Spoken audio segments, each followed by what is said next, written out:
उनमें संस्कार कैसे डाला जाए? जब छोटे छोटे वस्त्र पहनकर माँ ही घर से निकलेगी तो इसमें कुछ संदेह नहीं, बेटी का भी ढंग बदलेगा। कोई भी सरकार कभी अपराध समाप्त नहीं कर सकती। हाँ, इसकी संख्या कम या ज्यादा हो सकती है सरकारों की बदलने पर।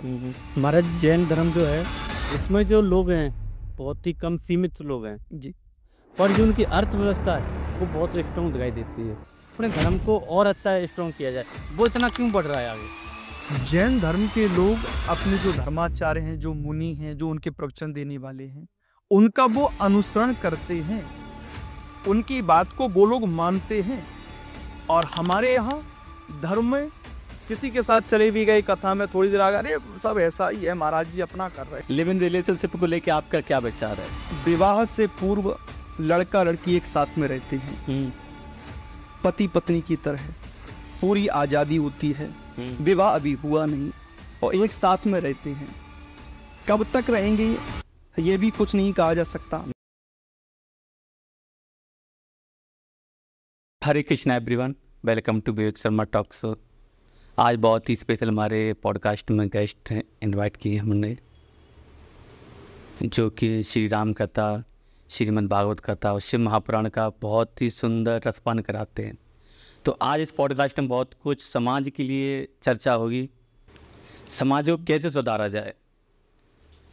महाराज जी से बहुत कुछ चर्चा इस पॉडकास्ट में होने वाली है कि सनातन धर्म को कैसे बचाया जाए, गौ सेवा कैसे की जाए, गौ हत्या जो होती है उसको कैसे रोका जाए, और हम समाज में कितनी गंदगी फैला रहे हैं उस पर भी महाराज जी बताएंगे कि उसको कैसे रोका जा सके। हरे कृष्णा महाराज जी। हरे कृष्णा। हरे कृष्ण। कहते हैं आप? मैं अच्छा हूँ। ओके महाराज जी, बढ़ते हुए अपराधों को कैसे रोका जा सकता है? इसमें सरकार की क्या भूमिका होनी चाहिए और सरकार क्या कर सकती है इसमें?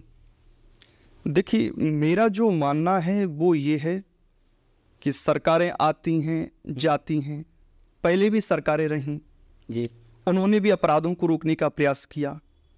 आज भी जो सरकार है अपना पूरा प्रयास कर रही है, लेकिन मैं ऐसा मानता हूं कि कोई भी सरकार कभी अपराध समाप्त नहीं कर सकती। हाँ, इसकी संख्या कम या ज्यादा हो सकती है सरकारों के बदलने पर। अच्छे संस्कार ही अपराध समाप्त कर सकते हैं, बाकी सरकार का इतना सामर्थ्य नहीं है। बच्चों में अच्छे संस्कार कहां से आए, इसके लिए प्रयास करना चाहिए, काम इसके लिए करना चाहिए। क्योंकि अगर, हाँ, जैसे आपने कहा कि अगर हमारे संस्कार हम बचपन बच्चों को अच्छे दे दें तो आई थिंक पूरा समाज, हमारा पूरा देश सुधर जाएगा। मुझे लगता है कि जो आजकल वृद्धाश्रम भरे पड़े, जहां भी आप जाएंगे वहां पैर रखने के लिए स्थान नहीं है और नए नए वृद्धाश्रमों का निर्माण हो रहा है। यदि बच्चों में अच्छे संस्कार दिए जाएं, वृद्धाश्रम में कौन है? वृद्ध माता पिता है। बच्चों को अच्छे संस्कार दिए जाएंगे तो ये आवश्यकता ही नहीं पड़ेगी वृद्धाश्रम में माता पिता जाएं और ना वृद्धाश्रम खुलेंगे। अच्छे संस्कार दे दिए जाए, सेवा से उन्हें जोड़ दिया जाए, इसके लिए प्रयास करना चाहिए, तो एक अच्छा समाज का निर्माण हो जाएगा। जी, अच्छे संस्कार से ही अच्छे समाज का निर्माण हो सकता है। जी जी। प्रभु जी, क्या कहते हैं, जैसे आप देख रहे होंगे समय पूज्य प्रेमानंद जी महाराज और अनुराचार्य जी को लेके आप उस पर क्या मानना है, आपके क्या विचार है उस पर? देखिए, आपने जिन दो महापुरुषों का नाम लिया जी, पूज्य प्रेमानंद बाबा जी, पूज्य अनिरुद्धाचार्य जी महाराज। पूज्य प्रेमानंद जी महाराज अपने प्रवचन से समाज को नई दिशा देने का काम कर रहे हैं। सुंदर सुंदर उनके प्रवचन देश दुनिया के लोग सुनते हैं। और पूज्य अनिरुद्धाचार्य जी महाराज भी बहुत बड़ा सेवा का कार्य कर रहे हैं। वृद्ध माताओं की सेवा है और भी बहुत सी गौ सेवा है, बहुत सी सेवाओं को संचालित कर रहे हैं। और उन्होंने जो विषय रखा, अपना पक्ष रखा, अच्छा रखा, मैं उसका समर्थन करता हूं। लेकिन मेरा ऐसा मानना है कि केवल इसमें स्त्री को दोषी ना माना जाए। जितना आप स्त्री को दोषी मानते हैं, लड़कियों को दोषी मानते हैं, पुरुष भी इसमें कहीं ना कहीं विशेष इस पे ध्यान देने की आवश्यकता है। इसमें सबसे बड़ा मैं दोषी यदि मेरी दृष्टि में देखा जाए तो वो पुरुष लोग हैं। यदि कोई स्त्री देह व्यापार का कार्य करती है तो उस व्यापार में खरीदने वाला कौन है? आदमी, कोई पुरुष ही तो है। बिल्कुल। तो दोषी पुरुष भी है।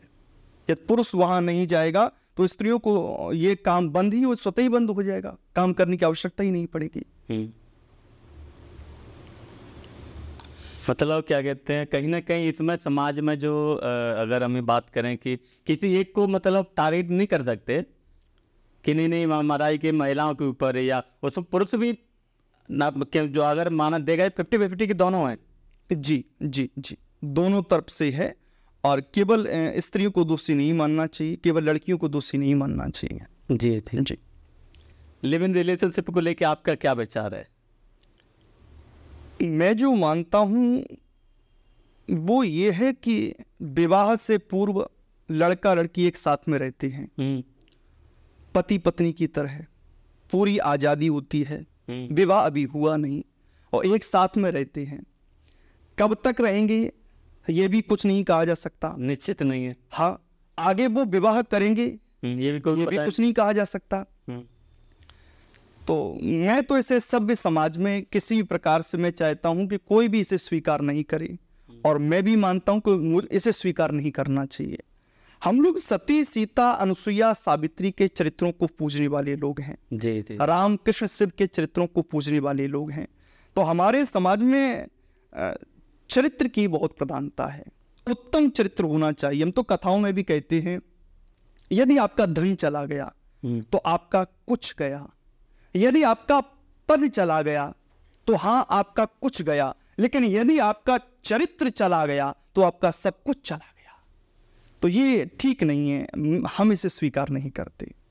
नहीं तो प्रभु जी, बहुत सारे लोग हैं जो युवा वर्ग है वो तो बहुत मानता है इस चीज़ को कि हम रिलेशनशिप में रह रहे हैं, लिव इन रिलेशनशिप में रह रहे हैं। तो आप फिर उनके बारे में क्या कहना चाहेंगे? मैं उनसे यही कहना चाहता हूं कि यदि आप चाहते कि हम लिव इन में रहें तो आप रहिए, लेकिन उसके बाद विवाह उसी से करिए जिसके साथ में आप हैं।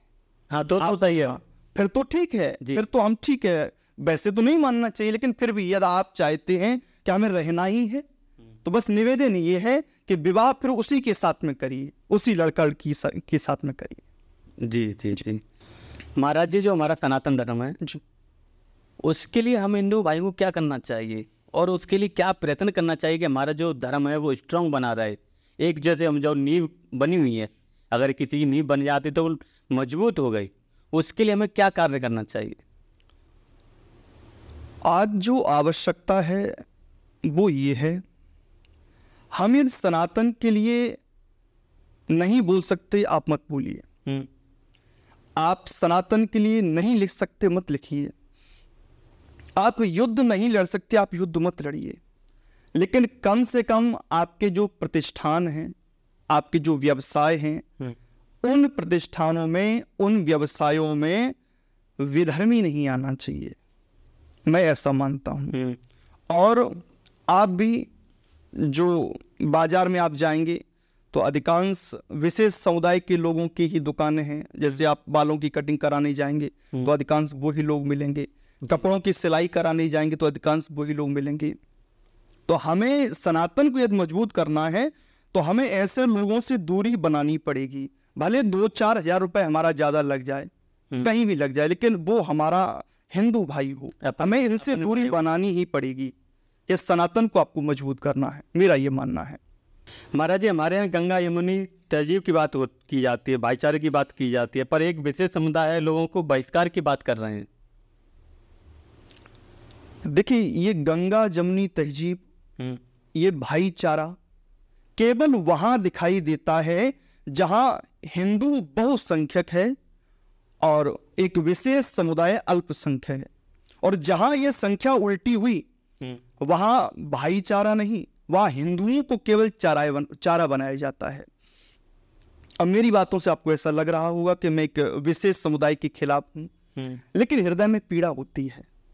जब कश्मीर से हिंदुओं का पलायन होता है तो मेरे हृदय में पीड़ा होती है। जब उदयपुर राजस्थान में दिन दहाड़े कन्हैयालाल दर्जी की हत्या कर दी जाती है तब मेरे हृदय में पीड़ा होती है। जब पहलगाम में दाढ़ी पूछकर गोली मारी जाती है तब मेरे हृदय में पीड़ा होती है। और जब पालघर महाराष्ट्र में हिंदू संतों की हत्या कर दी जाती है तब मेरे हृदय में पीड़ा होती है। एक बहुत अच्छे कवि हैं, पंक्तियां लिखी, मैं उनकी बात का समर्थन करता हूं। जी। क्या लगता है सुधर जाएंगे ये बिगड़ैल कबीले वाले, और क्या लगता है अमृत उगलेंगे मन के जहरीले वाले, क्या लगता है नाग फनी फुलवारी में मकरंद भरेगी, और क्या लगता है टीके को वो टोपी कभी पसंद करेगी। बिल्कुल महाराज जी, हमारे जो धर्म में बहुत बड़ा एक विघटन जैसा टाइप का हो रहा है कि कोई जो धर्मगुरु हैं, बड़े बड़े धर्मगुरु, कोई कहता है शिव की आराधना करो तो आपको कल्याण है, कोई कह रहा है राम जी की पूजा करो, कोई कह रहा है कृष्ण की पूजा करो। तो जो साधारण व्यक्ति है वो समझ ही नहीं पा रहा है, क्योंकि भैया उसमें इतनी समर्थ नहीं है, विवेक नहीं है, तो मैं कि वो इसको चीज़ों को समझ ले। आप इनको सरल शब्दों में कुछ बताएं। हाँ, आपने बहुत अच्छा प्रश्न उठाया, और मुझे लगता है ये प्रश्न बहुत से लोगों का होगा। जी जी, जो आपने प्रश्न उठाया है। मैं इटावा उत्तर प्रदेश से आता हूँ जी। यदि आपने इटावा जाने का मन बना लिया, आप चाहे दिल्ली में हो, दिल्ली से भी आप इटावा पहुंच सकते हैं। यदि आप कानपुर की तरफ से, लखनऊ की तरफ से भी आएंगे तो भी आप इटावा आ सकते हैं। यदि आप फर्रुखाबाद की तरफ हैं, वहां से भी आप इटावा आ सकते हैं। यदि आप भिंड ग्वालियर की तरफ हैं, मुरैना की तरफ हैं, तो वहां से भी आप इटावा आ सकते हैं। इसी प्रकार से जितने भी ये मार्ग हैं सभी भगवत प्राप्ति के मार्ग हैं। जितने भी मार्ग हैं कहीं से भी जाया जा सकता है, शिव से भी, देवी से भी, राम से भी, कृष्ण से भी। अब इसमें आवश्यक क्या है कि जब आप यहां से चलेंगे इटावा के लिए तो आपको रास्ता नहीं पता, तो आप किसी से पूछेंगे कि वो मार्ग कौन बताएगा, बताने वाला कौन है। वहां एक सदगुरु की आवश्यकता है जो हमें सही मार्ग बता सके। गूगल को नहीं पकड़ लेना, गूगल मैप को, नहीं तो भटका देगा। बहुत सी घटनाएं होती हैं हर बार, न जाने कितने लोग इसी कारण से मरते। अभी पिछली बार भी घटना हुई, 2 भाई वहां से नोएडा से निकले थे और गूगल में अपनी गलत रास्ता दिखा दिया, वहां अधूरा बना हुआ पुल था, उनकी गाड़ी नीचे चली गई, दोनों भाई सगे भाई थे। तो ऐसी घटनाएं कई बार आती हैं। तो मैं मानता हूँ, ये मैं आपको रोकना चाहूँगा, जो आपने बता रहे कि ऐसे मार्ग हुआ, जो हमारे जो धर्म गुरु हैं उनको शिक्षा ही नहीं पता है, इसीलिए वो जो साधारण व्यक्ति है वो कहीं ना कहीं गिर जाता है। अब उस साधारण व्यक्ति को यह जानना अनिवार्य है कि इसमें सदगुरु कौन है। आजकल तो जगह जगह गुरु बने घूम रहे लोग, जैसे भी देखिए आप, हम गुरु बनने को तैयार हैं, आप शिष्य बन जाएं। तो मैं मानता हूं कि हमें आवश्यकता है कि हम एक सदगुरु की तलाश करें। ये सदगुरु होगा तो वो हमें सदमार्ग बताएगा, और गुरु कैसा हो जिसे धन का प्रलोभन ना हो। जैसे मार्ग में आपने पूछा कि हमें भैया इटावा जाना है, रास्ता क्या है, उन्होंने बता, वो रास्ता बता दे, और वो केवल अपने पास आपको रोके, हम ले चलेंगे, हम बताएंगे और आपको घुमाई फिराए। तो धर्म में यदि ऐसा कोई व्यक्ति है कि जो आपको रोक के रखता है कि हम ऐसा करेंगे, आप हमारे साथ जुड़िए, ये करिए, वो करिए, तो वो आपको भटकाने का प्रयास कर रहा है, वो अपनी पूजा करवाने का प्रयास कर रहा है। बहुत से ऐसे धर्मगुरु जो अपनी पूजा करवाने का प्रयास करते हैं। तो हमें ऐसे लोगों के पास नहीं रुकना, जो सदमार्ग बतावे, जो भगवत मार्ग बतावे, ऐसे गुरुओं का ही हमें अनुसरण करना चाहिए, जो सही रास्ता दिखा, जो हमें सही रास्ता दिखाए। तो जो राम कृष्ण शिव मतलब जो मार्ग है, जितने भी मार्ग हैं सभी भगवत प्राप्ति के मार्ग हैं। किसी मार्ग पे आप चलिए, इनमें कोई भेद नहीं है। चाहे कृष्ण का, एक ही वृक्ष की सभी शाखाएं हैं, चाहे राम कहो चाहे कृष्ण कहो। महाराज जी, आपकी दृष्टि में अभी तक जो सनातन धर्म के लिए कौन अच्छा कार्य कर रहा है? वैसे तो बहुत से धर्माचार्य, धर्मगुरु, संत महात्मा, कथावाचक बहुत अच्छा कार्य कर रहे हैं। आपकी दृष्टि में कौन? लेकिन अभी वर्तमान समय में जो विशेष पूर्ण रूपेण मुखरता के साथ में कार्य कर रहे हैं, स्वामी दीपांकर जी, पूज्य देवकीनंदन ठाकुर जी, पूज्य बागेश्वर धाम सरकार, ये सभी लोग सनातन धर्म के लिए मुखरता से कार्य कर रहे हैं। लेकिन मैं सभी सनातनियों से एक प्रार्थना करना चाहता हूं जी। वो प्रार्थना ये है कि जैसे पहले भी हमारे हिंदू संतों के खिलाफ बहुत से षड्यंत्र रचे गए, तो आने वाले समय में इन महापुरुषों के खिलाफ भी बहुत से षड्यंत्र रचे जाएंगे। तो हम लोगों को सावधान रहने की आवश्यकता है, और हमारे जो हिंदू संत महापुरुष आज सनातन के लिए कार्य कर रहे हैं, उनके साथ हमें कंधे से कंधा मिलाकर चलना चाहिए। यदि आज हमने उनका साथ नहीं दिया तो भविष्य में आपके लिए, सनातन के लिए कोई आवाज उठाने वाला नहीं आएगा। मतलब जो कार्य कर रहे हैं इस क्षेत्र में हिंदू को बचाने के लिए, सनातन धर्म को बचाने के लिए, हमें ये नहीं कहना चाहिए कि ये लोग कर तो रहे हैं ये हो रहे हैं, हमें भी उनके साथ में खड़े रहना चाहिए। बिल्कुल, हमें उनके साथ पूर्ण रूप में मुखरता से उनका साथ देना चाहिए, और जो तरह तरह के भ्रम फैलाए जाएंगे, अफवाहें फैलाई जाएंगी, उनसे हमें बचना चाहिए, उन पर ध्यान नहीं देना। जी, उन पे हमें ध्यान नहीं देना चाहिए। जी महाराज। महाराज जी, आजकल जो बहुत सारे क्या कहते हैं कथावाचक हैं जी, जिसको देखो कथावाचक है, और श्रद्धालु भी बहुत हैं, सुनने के लिए वक्ता भी बहुत है वहाँ जा रहे हैं जी, पर जो समाज है हमारा, जो बताते हैं कि जो भागवत, शिव महापुराण, श्री राम कथा जो हमें क्या सिखाती है, एक सत्य मार्ग पर चलाना सिखाती है। पर आप देखो लाखों करोड़ों की भीड़ हो रही है। अगर हम बात करें महाराज जी, किसी महाराज जी की बात करें तो लाखों की भीड़ हो जाती है, पर अगर हम समाज सुधारने की बात करें उस समय क्या सीख मिलनी चाहिए वो नहीं दिखता हमारा। ऐसा क्यों हो रहा है? ये प्रश्न भी आपने बहुत अच्छा उठाया। देखिए, मैं बस इतना कहना चाहता हूँ, बहुत कम शब्दों में मैं आपकी बात का उत्तर देता हूँ। हमारे सामने ये पानी रखा है, और क्या हमें प्यास लगने पर इसे देखने मात्र से हमारी प्यास बुझेगी? नहीं, पीना पड़ेगा, हमें इसे उठाना पड़ेगा, पीना पड़ेगा। जी। हमारे सामने भोजन बहुत अच्छा बनाया गया, बहुत अच्छा थाली में सजाया गया, हमें भूख भी बहुत लगी, तो क्या भोजन को देखने मात्र से हमारी भूख समाप्त हो जाएगी? नहीं, हमें उस भोजन को लेना पड़ेगा। तो ठीक इसी प्रकार से हम भागवत कथाओं में, राम कथा में, शिव पुराण में आदि कथाओं को सुनने के लिए तो जाते हैं, लेकिन उस कथा का अनुसरण नहीं करते। जब तक कथा को जीवन में आप उतारेंगे नहीं तो किसी प्रकार का कोई लाभ नहीं होगा। कथा को जीवन उतारना पड़ेगा। आजकल होता ही है कि महाराज जी वहाँ जाते हैं लोग तो बस हमें फोटो क्लिक कराने हैं या कुछ देर बैठना है, पर वहाँ से कुछ ग्रहण करके नहीं लेके आते महाराज। अब ये फोटो वाला कल्चर, थोड़ा सा हम इस पर ये कहेंगे कि ये फोटो वाला जो कल्चर चला, फोटो होना चाहिए लेकिन एक सिद्धांत से होना चाहिए, एक नियम से होना चाहिए। हम मंदिरों में जाते हैं, वहाँ जाने के बाद हमारा ये कभी उद्देश्य नहीं रहता कि हम देखें भगवान जी को अच्छे से निहारें, प्रभु को, प्रभु ने आज कौन सी पोशाक पहनी है, प्रभु आज किस स्वरूप में है, कोई मतलब नहीं। जैसे ही मंदिर पहुंचे, मोबाइल निकाला, बस फोटो हो जाए। सबसे पहले यही कहा। वहां मंदिर से आप निकले, आप प्रश्न करिए, भैया आज आप मंदिर गए थे, भगवान ने कैसी पोशाक पहनी थी, आप बता नहीं पाएंगे। भगवान ने कैसी बंसीली रखी थी, भगवान ने क्या क्या स्वरूप बना रखा था, कोई मतलब ही नहीं है। मंदिर जाने के बाद भी बहुत बहुत दूर लोग तीर्थों में जाते हैं, मंदिरों में जाते हैं, लेकिन केवल फोटो। तो ऐसा नहीं होना चाहिए।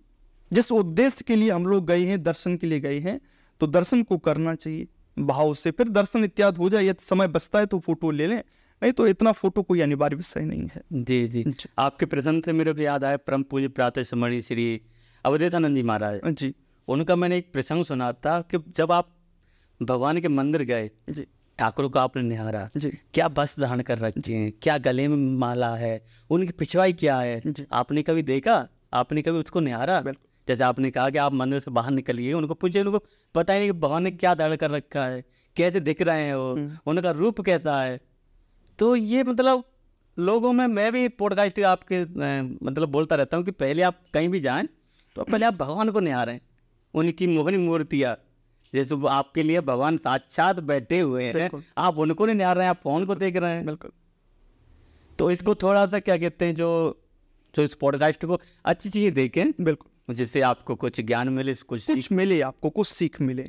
मैं आज के युवाओं से बस यही प्रार्थना करता हूँ कि कहीं मंदिरों में जाएं, कहीं सेवा स्थलों पर जाएं जहाँ आश्रम है, जहाँ सेवाएं हो रही हैं, तो वहाँ उन सेवाओं को देखें, भगवान के दर्शन करिए। समय बचता है तो आप फोटो भी ले लें, उसके लिए मना नहीं है, लेकिन अपना मुख्य उद्देश्य वहाँ भगवान को निहारना है, उन सेवाओं को देखना है, वो विशेष होना चाहिए। जी जी जी। महाराज जी, आप एक उत्तर प्रदेश से निवास करते हैं जी, जहाँ पर हर समय अगर हमारे माननीय पूज्य योगी जी महाराज जी, जो कि पुत्र उनका भगवा ही है, वस्त्र भी भगवा है, हर समय वो गौ सेवा की बात करते हैं। तो आपको क्या लगता है जो हमारी उत्तर प्रदेश की सरकार है, गौ सेवा पर कितना काम कर रही है? देखिए, कागजों में दिखावा है, मीडिया पे दिखावा है कि इतना कार्य हमारी इतनी गाय बचाई, वास्तव में है क्या ये? देखो, ऊपर से जब आप सुनेंगे, वहां से जो भाषण दिए जा रहे हैं, गौ सेवा के नाम पर जो बात हो रही है, देखिए, सबसे पहले तो मैं एक बात और बता दूं, मैं किसी सरकार का समर्थन नहीं करता। जो सत्य के साथ में है, जो धर्म के साथ में है, हम उसके साथ में हैं। गौ सेवा को लेकर इस सरकार ने जो संकल्प उठाया, गौ सेवा के लिए जो बात की, वास्तविक धरातल पर ऐसा नहीं है। मैं जहां रहता हूं मेरे भी आसपास गौशालाएं हैं, लेकिन केवल गौशालाएं हैं, सरकारी अनुदान आ रहा है, लेकिन वास्तविक जैसी गौ सेवा होनी चाहिए वो गौ सेवा दिखाई नहीं दे रही। सरकार अनुदान भेजती है, लोगों को भी नियुक्त कर रखा है सेवा के लिए, लेकिन लोगों के बाद भी, अनुदान के बाद भी, सब कुछ होने के बाद भी जैसी धरातल पर गौ सेवा होनी चाहिए वो सेवा दिखाई नहीं दे रही है। महाराज जी, अगर हम बात करें भगवान श्री कृष्ण की, तो इसको भक्ति ये नहीं होना चाहिए कि ये वर्ग का कर सकता है, ये या नहीं कर सकता, उसमें आपके क्या विचार हैं? देखिए, भगवान का कोई भी कर सकता है, भगवान तो सबके लिए होते हैं। जी, भगवान श्री कृष्ण की भक्ति या राम जी की भक्ति, किसी की भी भक्ति कोई भी व्यक्ति कर सकता है। भक्ति की सभी को स्वतंत्रता है। हम लोग मानस का थोड़ा सा दर्शन करें तो शबरी माता का नाम आपने सुना होगा। जी जी, माता शबरी, हाँ, भील जाति से आती थी। बिल्कुल। तो प्रभु श्री राम जब आई माँ सबरी की कुटिया पे, तो सबरी थोड़ा सा सहमी, मैं भील जाति सु, प्रभु ये भगवान है, श्री राम है। तो प्रभु ने माँ सबरी को भी गले लगाया और कहा, माँ है कौन ऊंचा या नीचा किसी का वंश है, आत्मा सबकी उसी परमात्मा का अंश है। तो भक्ति कोई भी कर सकता है। और देखो क्या कहते हैं, जैसे आपने बात बताई कि मर्यादा पुरुषों श्री राम उनके कुटीर में गए। जी, भगवान स्वतः चल करके गए, सबरी माता नहीं आई भगवान के दर्शन के लिए, भगवान स्वयं चल करके गए। जी जी जी। मेरा आपसे क्वेश्चन है कि जो युवा वर्ग है, जो यूथ है, वो थोड़ा सा ना कहीं डिप्रेशन में रहता है, एग्जैक्टली उसको रहती है, और मन की शांति के लिए क्या उपाय करना चाहिए, किसकी आराधना करनी चाहिए, जिससे वो अपने मन को, अपने मतलब जो मस्तिष्क है जिसमें उसके उथल पुथल चलती रहती है, उसको उससे कैसे शांत किया जाए? देखिए, मेडिकल साइंस की अगर हम बात करें तो मेडिकल साइंस आज बहुत आगे है। यदि आपको सर में दर्द है तो उसकी दवाई ले लो, उसकी दवाई मिलेगी आपको। आपको बदन दर्द है, आपको बुखार है, आपको कोई भी रोग हो जाए, तो मुझे लगता है कि मेडिकल साइंस में हर प्रकार की दवाई उपलब्ध है। लेकिन यदि आपका मन शांत नहीं है, फिर आप किसी डॉक्टर के पास में जाएं, ज्योतिष के पास जाए। मैं मेडिकल साइंस की पहले बात कर दी थी, फिर हम यहाँ आ जाएंगे। तो आप डॉक्टर के पास में जाएं कि डॉक्टर साहब आज मेरा मन अच्छा नहीं है, मेरा मन कहीं नहीं लग रहा, तो आप मुझे कोई अच्छी सी दवाई दे दो, वो दे देंगे क्या? नहीं। पूरे मेडिकल साइंस में अभी तक तो ऐसा कोई रिसर्च नहीं हुआ, कोई दवाई नहीं बनी। लेकिन सनातन धर्म में प्रत्येक चीज का उत्तर है। यदि आपका मन शांत नहीं है तो आप ध्यान करिए नित्य। ध्यान करने से कभी आपका मन उथल पुथल नहीं होगा, कभी मन आपका यहाँ वहां नहीं भागेगा, विचलित नहीं होगा। हाँ, ध्यान से मन हमारा मजबूत होता है, तो ध्यान का विधान है। ओके। अगर आप एकांत जगह में जाकर ध्यान करते हैं किसी भी इष्ट का, जी, इष्ट का करना चाहिए, भगवान का, या अपने में एक बैठना ध्यान करना चाहिए कि ठीक ध्यान करने के लिए आपको एक मूर्ति तो बनानी पड़ेगी मन में, किसका ध्यान करेंगे आप? ओके। तो मुझे लगता है कि जो आपका इष्ट हो, आप अपने इष्ट का ही ध्यान करें। केंद्र बिंदु है। जी, केंद्र बिंदु से हमारी जो मन में उथल पुथल है, इधर उधर भाग दौड़ है, वो सब खत्म हो जाएगी। जी। हमारा जैन धर्म जो है उसमें जो लोग हैं बहुत ही कम सीमित लोग हैं जी, पर जो उनकी अर्थव्यवस्था है वो बहुत स्ट्रॉन्ग दिखाई देती है। और जब कि हम अपने हिंदू धर्म की बात करें तो पूरा हिंदुस्तान हिंदुओं से भरा हुआ है, जी। पर उनकी अर्थव्यवस्था की बात करें तो बहुत कम मिलती है। तो इसको कैसे मतलब अपने धर्म को और अच्छा स्ट्रॉन्ग किया जाए? वो इतना क्यों बढ़ रहा है आगे? अर्थव्यवस्था उनकी क्यों स्ट्रॉन्ग है? आपने जैन धर्म के मुनियों को कभी देखा होगा? जैन धर्म के लोग अपने जो धर्माचार्य हैं, जो मुनि हैं, जो उनके प्रवचन देने वाले हैं, उनका वो अनुसरण करते हैं, उनकी बात को वो लोग मानते हैं। और हमारे यहाँ धर्म में किसी के साथ चले भी गए कथा में, थोड़ी देर आगे, अरे सब ऐसा ही है, महाराज जी अपना कर रहे हैं, महाराज जी अपना वो कर रहे हैं, पेट पालना पना पेट पालने में लगे हैं, इन व्यवस्थाओं में लगे हैं। तो अपने धर्म में धर्म गुरुओं के प्रति श्रद्धा नहीं है, उनके प्रति विश्वास नहीं है। और जब तक यह विश्वास नहीं आएगा तो हमारा हिंदू धर्म कभी ऊपर नहीं उठेगा। तो मतलब जो भी आप जी। किसी भी आप इष्ट को माने, किसी भी आप जो धर्माचार्य हैं, जी। उन पे आपको भरोसा होना इधर आपको पूर्ण विश्वास होना चाहिए और आपको एकनिष्ठ होना चाहिए। आपको ऐसा नहीं कि आज आप शिव जी की आराधना कर रहे, कल कोई आ गया, नहीं भैया आप तो देवी का करो, देवी का बहुत जल्दी, नहीं आप इनका करो, ऐसा नहीं होना चाहिए। आप एकनिष्ठ बनिए, जीवन में मंत्र एक हो, ग्रंथ एक हो, गुरु एक हो। जैसे आप बदले, आप आज आप प्रदीप मिश्रा जी की कथा में पहुंचे, उन्होंने कहा शिव जी की आराधना करिए, आपने शिव जी की आराधना प्रारंभ कर दी। फिर आप देवकीनंदन ठाकुर जी की कथा में पहुंचे, उन्होंने कहा नहीं नहीं भैया कृष्ण जी की आराधना करिए। फिर आप पूज्य प्रेमानंद बाबा जी के पास पहुंचे, उन्होंने कहा राधा जी का करिए। फिर आप मेरे पास में, हमने किसी का बता दिया। आप एकनिष्ठ बनिए, प्रणाम सभी को है, लेकिन एकनिष्ठ, इष्ट हमारा एक होना चाहिए। जी, जी। महाराज जी, यूथ है, जी। उनमें संस्कार कैसे डाला जाए? या कोई ऐसा सिस्टम है जैसे मोबाइल हमारा है कि आप उसमें कोई सॉफ्टवेयर डाल दो फिर आपको पढ़ाई रहेगा। ऐसा कुछ मंत्र या तंत्र ऐसा कुछ है या ऐसा कुछ है कि उसमें हमारे जो बच्चे हैं, जो युवा पीढ़ी है, उसमें हम वो चीज़ डाल दिया जाए? बच्चों को संस्कार कैसे संस्कार। देना है? मैंने कहीं पढ़ा था, किसी का लेख है, जब छोटे छोटे वस्त्र पहनकर माँ ही घर से निकलेगी तो इसमें कुछ संदेह नहीं, बेटी का भी ढंग बदलेगा। यदि बच्चों को संस्कारी करना है तो मुझे जो लगता है, मेरा जो मानना है, माता पिता को संस्कारी होना पड़ेगा। छोटे छोटे बच्चे घर में हैं, माँ अलग रील दिख रही मोबाइल में, पिता अलग मोबाइल में लगे पड़े हैं, बच्चे अलग बच्चे को समय नहीं दे रहे। बच्चा रोता है, माँ ने भी एक मोबाइल पकड़ा दी बच्चे को, बच्चे का रोना बंद, मोबाइल चला रहा। बच्चा खाना नहीं खा रहा, बोले मोबाइल पकड़ा दो। बच्चा बात नहीं मान रहा, बोले मोबाइल मोबाइल दे दो। पकड़ा दो।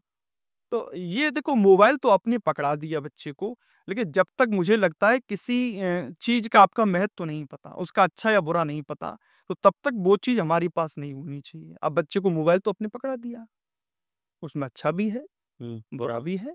बच्चे ने यदि कुछ बुरा देख लिया तो हो सकता है उसका पूरा जीवन खराब हो जाए, क्योंकि हम लोग जैसा देखते हैं इन इंद्रियों से, वैसा ही करने का प्रयास करते हैं। हम लोग जैसा बोलते हैं, सुनते हैं, वैसा ही बोलने का भी प्रयास करते हैं। तो आवश्यकता है कि माता पिता अधिकांश समय अपने बच्चों के साथ में व्यतीत करें, मुझे जो लगता है। जैसे संस्कार डेवलप होंगे, अगर संस्कार डेवलप होंगे तो सारा जो अगर जो जैसे आपने बोला था कि वृद्धाश्रम क्यों खुल रहे हैं, जी। उसका यही कारण है क्योंकि आपने अपने बच्चों को समय नहीं दिया। आप इतने व्यस्त हो गए, पहले तो पुरुष वर्ग ही करता था, व्यवसाय नौकरी जो भी करता था, अब माताएं भी करती हैं। बच्चों के लिए समय नहीं, बच्चों को क्या कर, छोटे बच्चों को हॉस्टल में डाल दिया। अब वो वहां पहुंच गए, उन्हें नहीं पता मेरे चाचा कौन है, ताऊ कौन है, पारिवारिक सदस्य कौन है, समाज की व्यवस्थाएं क्या है। हॉस्टल में पढ़ी, पढ़ने के बाद में फिर उनकी नौकरी लग गई, व्यवसाय किया, तो वो कभी परिवार से जुड़ ही नहीं पाए, वो संस्कार उन्हें मिल ही नहीं पाए। तो बच्चों को जरूरत थी। जी जी जी, तो बच्चों को इतनी जल्दी आपको हॉस्टल में नहीं डालना चाहिए। बच्चे थोड़ा सा समझ जाएं, परिवार क्या है, समाज क्या है, अपनी क्या है, पराया क्या है, अच्छा क्या है, बुरा क्या है, ये समझने की आवश्यकता है। यहीं से आपके संस्कार और आपके मतलब बच्चों को अपने प्रारंभ से ही दूर कर दिया, और कहा जाता है कि तोते नहीं पढ़ाए जाते, तोते के बच्चे पढ़ाए जाते हैं। जी, जी। हाँ, तो बच्चों को प्रारंभ से ही संस्कार देने की आवश्यकता है, और इसमें अहम भूमिका माता पिता की ही है। जी। जी महाराज जी, मेरा आपसे लास्ट क्वेश्चन है जी जरूर। और ये आपके ऊपर है। जी इसमें आप जो आप इस समय जो राम कथा है, श्रीमद् भागवत कथा है, शिव महापुराण आदि कथाएं कहते हैं, ये आपके घर में या आपकी परंपरा में चली आ रही थी? ये आपको पांडित्य कहाँ से आया? जी, मैं जहाँ रहता हूँ वहाँ हम लोग पुरोहित हैं। अच्छा। जी, तैनगुरिया पुरोहित हैं। तो पहले मेरे दादाजी स्वर्गीय श्री भागीरथ प्रसाद त्रिपाठी जी, जो सरकारी अध्यापक भी थे और पौरोहित्य कर्म करते थे ग्राम समाज में। उसके बाद मेरे ताऊजी स्वर्गीय श्री लक्ष्मण प्रसाद त्रिपाठी जी, उन्होंने पंडित कर्म किया। तो दादाजी को तो हम नहीं देख पाए, वो तो पहले ही स्वर्ग सिधार गए, लेकिन ताऊजी के साथ में हमने बहुत कुछ सीखा, बहुत कुछ उन्होंने बताया। वर्ष 2011-12 में ताऊजी ने भी साथ छोड़ दिया। उसके बाद क्रम श्रीधाम वृंदावन पहुंचे। अच्छा। और वृंदावन में हमने भागवत जी का अध्ययन किया और ये रुचि प्रारंभ से ही रही। दादाजी या परिवार के लोगों ने बताया, फिर ताऊ जी को तो हमने स्वतः देखा, ताऊ जी के साथ में हम स्वतः जाते थे, ताऊ जी ने बहुत कुछ सिखाया। तो ये पारिवारिक भी रहा, फिर ताऊ जी के बाद में रुचि बनी रही, तो वृंदावन में बहुत कुछ अध्ययन रहा, फिर ये चल रहा है प्रभु कृपा से। जी, जी। अब यहाँ पे परिवार में कितने सदस्य हैं? सब संपन्न है, सब बढ़िया है? जी मेरी माताजी हैं, अच्छा, पिताजी हैं, छोटा भाई है, मेरी सिस्टर है, जी, मेरी पत्नी है, मेरा एक बेटा है। बहुत सुंदर। जी, पूरा परिवार है। जी, जी। तो महाराज जी से हमने बहुत कुछ समाज के लिए बात की, प्रेमानंद जी महाराज, अनुराचार्य जी और हमारे जो उत्तर प्रदेश में गौ सेवा को लेके कितना क्या कार्यक्रम हो रहा है, वो भी सब बताया। प्रभु जी ने अपनी जर्नी के बारे में बताया कि इनको ये प्रेरणा कहाँ से मिली, कहाँ से ये सब कुछ आया। तो अगर किसी को श्रीमद् भागवत कथा, श्री महापुराण, श्री आदि-आदि कथा करानी हो तो महाराज जी से आप कनेक्ट कर सकते हैं। परम पूज्य श्री पंडित सागर दास जी महाराज जी से कनेक्ट कर सकते हैं और मिलेंगे किसी दूसरे पॉडकास्ट में, जब तक के लिए हरे कृष्णा। हरे कृष्ण महाराज। हरे कृष्णा, हरे कृष्णा।